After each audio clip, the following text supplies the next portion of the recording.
Hey, it's Clay Trader, and this will be a weekly review of the bull charts that were sent out for the week of October 19th of 2009.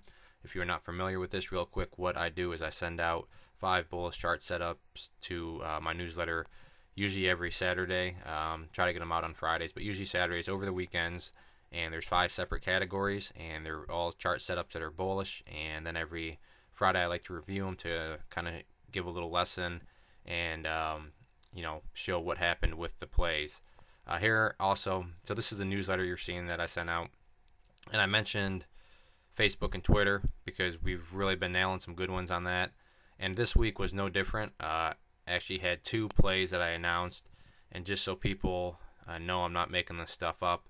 The first one, so here's the fan page, and this is also on Twitter too. So if you have Twitter, you're good to go there. But right here, let's see.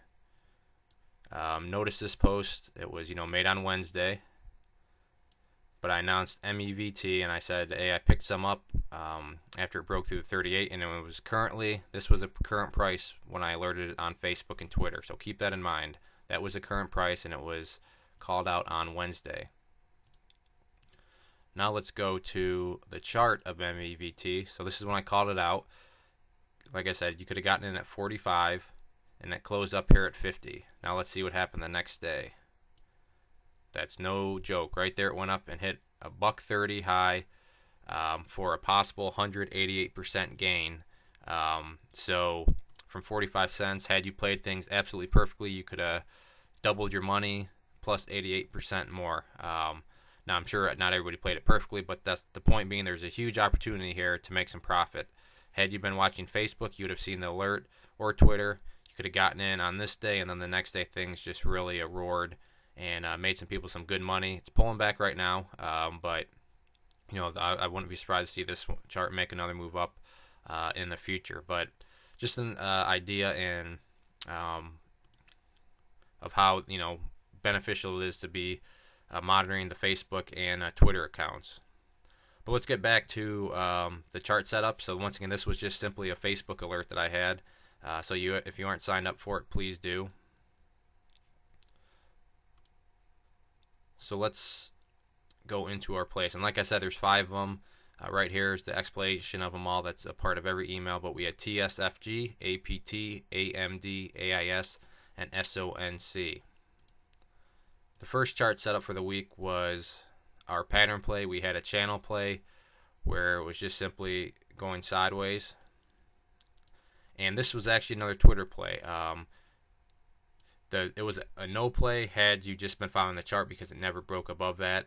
But if you were watching Twitter and Facebook, you would see that right here you can. So once again, I made this on Wednesday. It's talking about TSFG and how it was good for the bottom feeders. I called it right here at $1.04 by $1.05. Like I said, you can go and check this to verify, but this is my Facebook page. And then let's look at the chart for TSFG. So this was the day, and I called it right here. So big volume day. I think they had bad earnings out or something, but I called the bounce right there, and it ended up going and hitting a high of $1.20, which was a potential gain of 14% in a couple hours. So not too bad. So I am putting this one in the winners category because I called it out, and if you had played that where I'd called it out, you had an opportunity for about 14%. So this was our first winner of the week. Whoops, I don't want to go there. I want to go back to, here we go. So our second chart setup was APT. This was our bottom bouncer play. What I liked about this was we had a nice uptrend here, and then we had this beautiful hammer candle.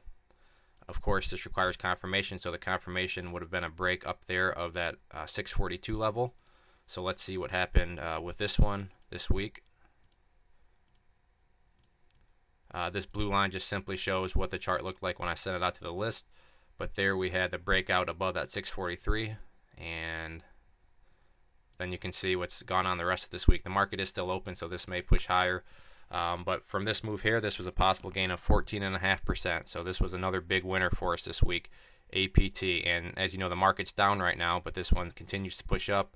Nice volume, so this was a really good play for us.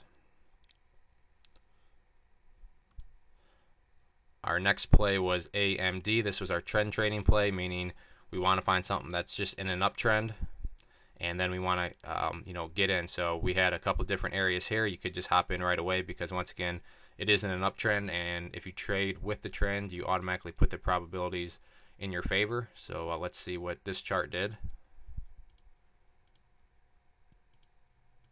So here's what the chart looked like. Had you hopped in, you could see this day it pulled back. You could have gotten in, and then the next day made a nice move upwards, in a sense pulled back. But right here, this move right here was a 6.7% move. So once again, and these are all highly liquid stocks, so you could put a nice chunk of change in here and you could have made a quick 6.7%. So this was another winner for us. We had a really good week this week. Our next one was our volume alert play. These ones are where we look for the big volume, and as you can see, this volume bar was huge compared to all this. I put in the possible entry point down here. So let's see what happened on this one.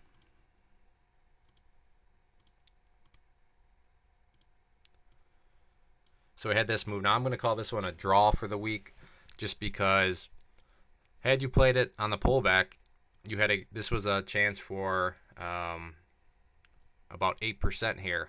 So like I said, had you gotten in at that pullback, you would have had 8%. But if you didn't, it pulled back and didn't do anything. So I'm going to call this a draw because there was the opportunity to win in this had you played that pullback like I put on the chart.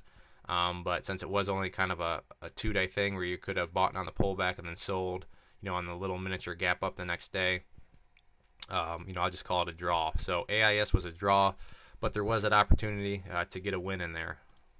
And our final play for the week was this piece of junk, SONC, Sonic. We had a breakout of right here, which was the 50-day simple moving average. And let's just see what happened here. We were waiting for a break of that for our entry point.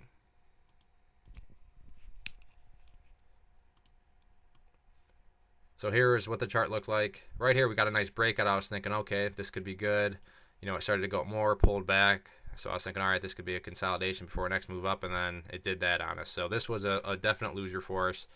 Maybe, just maybe, some people made some money on this this little breakout here, but that wasn't a big enough breakout for me to consider it a winner. So this was our loser for the week. Just a good example of how, if you got to cut your stops or got to cut your losses because things can really go south on you quick. So this was a loser for us. Like I said, maybe some people made some money, but definitely not enough room here for me to count it as a winner. So for the week, overall, we had about 4 winners, a draw play, and then a loser. So definitely more wins than losses. So it was a good week, and we were really happy with it. If you're not on the list and you'd like to get emails like this, all you have to do is go to bullmarketnewsletter.net. When you sign up for the emailer, you will get a free ebook, and then you'll get these sorts of emails with the bull charts along with all sorts of other ones, trade ideas, educational things. So we cover everything from penny stocks up to big boards. So good variety. It's all free, no strings attached. So it's definitely worth checking out. And one more time, if you're not on the Facebook or Twitter, make sure you sign up for that because we've been really nailing some good ones on that. So it's worth following. If you have any other questions, please shoot me a message. If not, thanks for listening and enjoy your weekend.